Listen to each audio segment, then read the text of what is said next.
Hello बच्चों, मैं Rajiv sir. आप सभी का एक बार फिर से हार्दिक अभिनंदन, स्वागत राजीव सर ज्ञान गुरु यूट्यूब चैनल पर। और बच्चों, जैसे कि आप सभी जानते हैं कि इस वर्ष जैसे कि देख रहे हैं पूरा जो देश है वो एक भक्तिमय माहौल में डूबा हुआ है। वो किसी भी संप्रदाय का व्यक्ति हो, किसी भी धर्म का व्यक्ति हो, किसी भी जाति का व्यक्ति हो, सब लोग जो है अपने आराध्य देव भगवान श्री राम के जो हमारा जो ये निर्माण हो रहा है, मंदिर का निर्माण हो रहा है, इसमें सभी अपनी अपनी जो है श्रद्धा सुमन अर्पित कर रहे हैं। सभी के घर में खुशियां आए। आप सभी भी जो भी इन वीडियोज़ को देख रहे हैं, मैं प्रार्थना करूंगा कि आप सभी का भी ये सभी का मंगल कार्य हो, मंगलमय रहे, अच्छा रहे, सुंदर रहे, भव्य रहे। और चूंकि बच्चों जब हमें कोई चिंता सताए, क्योंकि बच्चे बहुत सारे होते हैं कि बोर्ड एग्ज़ाम की चिंता हो रही है, तो चिंता नहीं करनी है, क्योंकि हमारा ईश्वर हमारे साथ है। चिंता के स्थान पर हमें मेहनत करनी है। तो मैं ये दो पंक्तियाँ सुना करके आज की क्लास शुरू करूँगा। मेरा मन किया कि सुनाता हूँ और आप सभी को शुभकामनाएं प्रेषित करूँगा। आप लोगों की बोर्ड की एग्ज़ाम है बहुत अच्छी जाएँ, बिल्कुल टेंशन फ्री होकर के आपको बोर्ड एग्ज़ाम की तैयारी करनी है। तो आप सभी के लिए मंगल भवन अमंगल हारी, द्रवहु सुदशरथ अजर बिहारी। राम सिया राम जय जय राम। राम सिया राम जय जय राम। हो मंगल भवन अमंगल हारी, द्रवहु सुदशरथ अजर बिहारी। राम सिया राम जय जय राम।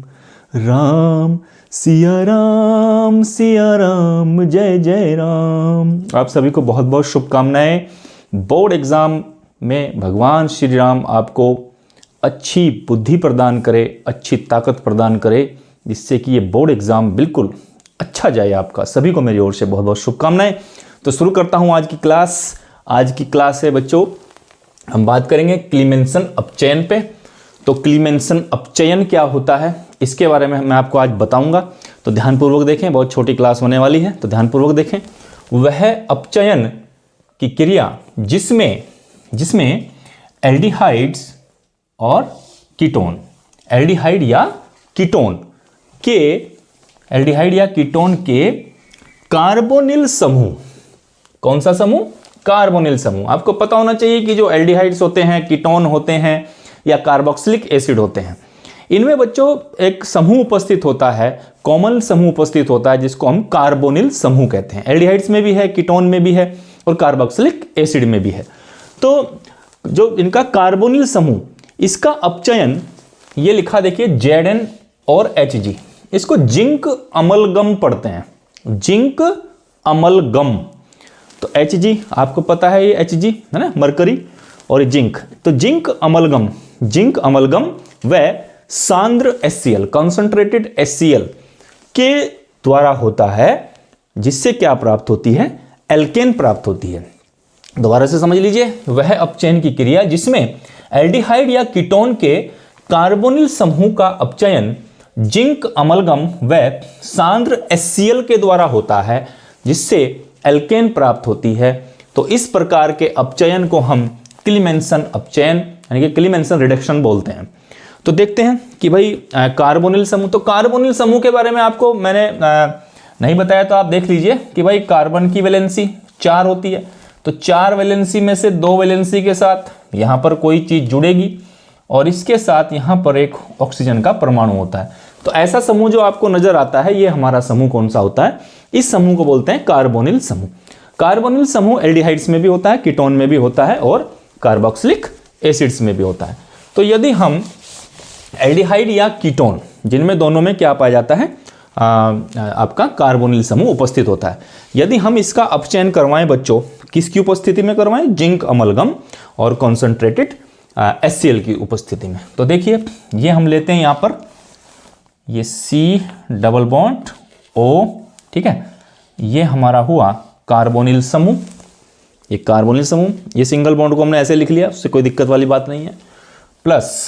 प्लस अपचयन होना है, तो अपचयन जो होता है वो यहाँ पर ज़्यादा मात्रा में नवजात हाइड्रोजन, जैसे 4H। अब ये ज़्यादा मात्रा में नवजात हाइड्रोजन कहाँ से उत्पन्न हुई? ये जो हमने लिया है, क्या क्या लिया? जिंक अमलगम और साथ में क्या लिया? Concentrated HCl। इससे ज़्यादा मात्रा में नवजात हाइड्रोजन हमें मिलती है, और इस नवजात हाइड्रोजन के द्वारा ही क्या होगा? अपचयन होगा। किसका अपचयन होगा? जो कार्बोनिल समूह होता है। तो देखिए कार्बोनिल समूह, इसमें जैसे मैंने लिखा डबल बॉन्ड O, तो इस डबल बॉन्ड को आप कहीं भी लिख सकते हैं, यहाँ लिख लीजिए, यहाँ लिख लीजिए, आपकी इच्छा है। तो यदि मैं इसको ऐसे लिख लूँ तो भी देखो रिएक्शन करने में हमें सुविधा हो जाएगी। जैसे C, ये हमारे 2 सिंगल बॉन्ड हो गए, और ये हमारे क्या होगा? डबल बॉन्ड O, ठीक है। तो ये समूह हमारा है, कौन सा समूह है, कौन सा ग्रुप है? ये कार्बोनिल समूह। तो ये है। अब देखिए यहाँ पर हमारे पास हाइड्रोजन की संख्या कितनी है? हाइड्रोजन की संख्या हमारे पास 4 है बच्चों। कितनी है? 4 है। अब देखिए यहाँ पर क्या है? यहाँ है ऑक्सीजन।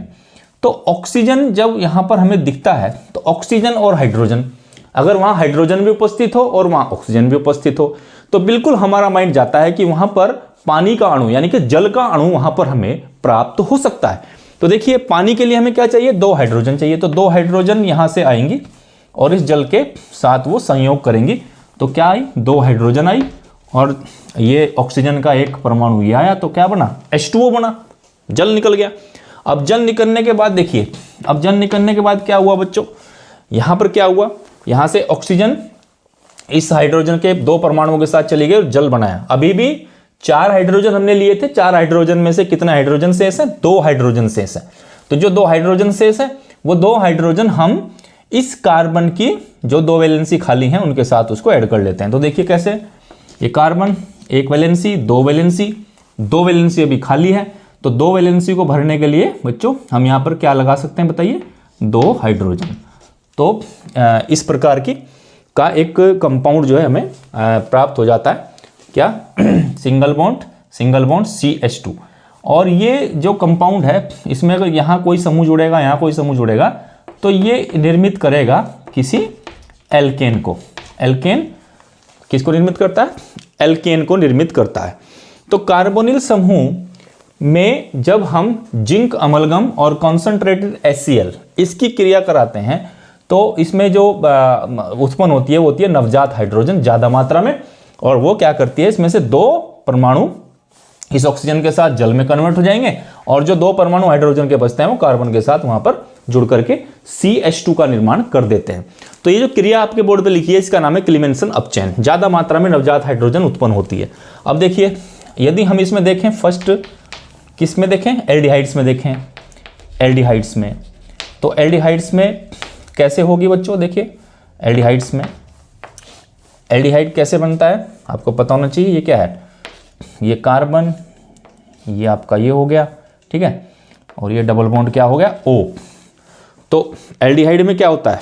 यहां पर हमने लगाया कोई CH3, और कार्बन की दूसरी वैलेंसी के साथ लगेगा यहां H, हाइड्रोजन। तो जो कार्बोनिल समूह में से कार्बन की 1 वैलेंसी है, वहां तो कोई समूह जोड़ सकते हैं, और 1 वैलेंसी के साथ यदि हाइड्रोजन ही आए तो वो एल्डिहाइड्स बन जाता है। यानी कि ये बन गया CH3CHO। CH3CHO मतलब एसेटाल्डिहाइड बन गया है। तो एसेटाल्डिहाइड बन गया। अब इसमें क्या करना है? प्लस वही 4 क्या? H, 4H, ठीक है, 4H, और वही प्रक्रिया जो ऊपर की तरफ हमने लिखी थी, क्या लिखी थी बताइए जरा? ZnHG, यानी कि जिंक अमलगम और कॉन्सेंट्रेटेड HCl, ठीक है। तो यहां भी वही होगा, इसमें से 4 परमाणु हाइड्रोजन के हैं, तो 2 परमाणु यहां इस ऑक्सीजन को लेकर के H2O में निर्मित हो गए। H2O यानी कि पानी बन गया, और प्लस कितने परमाणु बच गए हाइड्रोजन के? 2 परमाणु। वो 2 परमाणु यहाँ पर इस कार्बन के साथ ऐड कर दो, यानी कि CH2 होगा तो क्या होगा? CH3, ठीक है। ये यहाँ H पहले से ही था, ये C है, और इस C के साथ बचे हुए जो 4 में से जो 2 परमाणु हैं हाइड्रोजन के, वो यहाँ पर ऐड हो जाते हैं, CH2। तो अब देखिए इसको हम देखते हैं, CH3 है, CH2 है, ये तो कार्बन कितने हुए? कार्बन कितने हुए बताइए, या क्या लिख सकते हो इसको? कार्बन कितने हुए? 2। तो C2 और हाइड्रोजन कितनी हो गई? 3, 2 5 और 1 6। तो क्या हो गया? C2H6। ये जो हमें संरचना दिखाई दे रही है किसकी है? C2H6 की। तो C2H6 का मतलब ये कौन है? एथेन। कौन है? एथेन। तो देखिए ये क्रिया हमारी हो जाती है किसके साथ? एल्डिहाइड के साथ। एसेट एल्डिहाइड लिया तो एसेट एल्डिहाइड का अपचयन जो हुआ वो एथेन में हो जाता है। ये कौन सा एल्डिहाइड है? Asset aldehyde. एसेट एल्डिहाइड, ठीक है, एसेट एल्डिहाइड। तो देखिए एसेट एल्डिहाइड हमने लिया, क्लीमेंसन अपचयन हुआ जिंक अमलगम कंसंट्रेटेड HCl की उपस्थिति में। इसमें मैंने आपको बताया कई बार कि जो नवजात हाइड्रोजन होती है ज़्यादा मात्रा में बनती है, उस ज़्यादा मात्रा के द्वारा इसका अपचयन हो जाता है और वो एथेन में कन्वर्ट हो जाता है। ये हमारा हो जाता है क्लीमेंसन अपचयन। ये हुआ एल्डिहाइड्स के द्वारा। अब इसी में हम देख सकते हैं कि किसके द्वारा हो सकता है? कीटोन। कीटोन के द्वारा हो सकता है। तो कीटोन में क्या होगा? कीटोन में क्या हो सकता है? देखिए इधर कीटोन अगर लेंगे तो भैया कीटोन में एसीटोन। तो एसीटोन का क्या हो जाता है भाई? यहां भी क्या आ जाएगा? हाइड्रोजन रहेगा, CH3CO CH3। अगर दोनों तरफ CH3 लगाओ कार्बोनिल के साथ दोनों तरफ CH3 तो वो कीटोन हो गया। प्रक्रिया यहां भी वही होगी। तो 4 हाइड्रोजन लेंगे, वही प्रेजेंस होगी जिंक अमलगम और कंसंट्रेटेड HCl के साथ। तो क्या होगा? 2 हाइड्रोजन जुड़ेंगी तो क्या होगा भाई? 2 हाइड्रोजन इस ऑक्सीजन के साथ चले जाएगी तो क्या हुआ? H2O। तो जलकाणु तो बाहर हो गया। अब जलकाणु बाहर हो गया, इस ऑक्सीजन को लेके जलकाणु बाहर हो गया। कितने हाइड्रोजन बची यहाँ? 4 में से 2 हाइड्रोजन तो यहाँ चले गए, 2 बच गई। 2 हाइड्रोजन को यहाँ ऐड कर लो तो क्या आया? CH3, ठीक है, CH3 ये तो थे ही। यहाँ क्या आता? C। कितने हाइड्रोजन बच गई थी? 2। तो 2 हाइड्रोजन होगी हमारी यहाँ। तो आया देखो क्या? CH3 single bond CH2 single bond CH3। ये ऐसा कुछ आता है ना, CH3। तो इसको अगर देखेंगे तो क्या है ये? अगर देखें तो ऐसा नहीं, क्या है देखिए, CH3 single bond CH2 single bond CH3, यानी कि 3 कार्बन की चेन सिंगल बॉन्ड के साथ, 3 कार्बन की चेन सिंगल बॉन्ड के साथ है। तो ये होगा प्रोपेन। प्रोपेन का मतलब क्या होता है? एल्केन। और ये कीटोन में कौन था बताइए? ये था एसीटोन। एसीटोन। तो एसीटोन का अगर आप अपचयन करवाएंगे, क्लीमेंसन अपचयन कराएंगे, प्रोपेन में कन्वर्ट हो जाएगा। एल्डिहाइड का करा रहे थे तो किस में कन्वर्ट हो रहा था? वो एल्डिहाइड का करवाया था तो एथेन में कन्वर्ट हो रहा था। तो इस प्रकार का जो आपका ये अपचयन हो रहा है, इस अपचयन को ही बोलते हैं क्लीमेंसन अपचयन। क्लीमेंसन अपचयन बहुत आसान है, तो नोट कर लीजिए। बिल्कुल आपको पसंद आएगी वीडियो। एक बार देखिए, 2 बार देखिए, पक्का ऐसी क्रियाएं बोर्ड में बिल्कुल आती हैं, इसलिए मैं क्लासेस आपके सामने ले रहा हूं। लेकिन फिर से कहूंगा भैया, बेचिंत होकर के, बिना चिंता के साथ आप अपना काम करिए, शांत मन से करिए, ईश्वर को याद रखिए, सबका भला होगा, सब पास होंगे, सब अच्छे नंबर प्राप्त करेंगे। टेंशन लेने से कोई बात बनने वाली नहीं है। बहुत बहुत धन्यवाद बच्चों। Thank you very much. Thank you.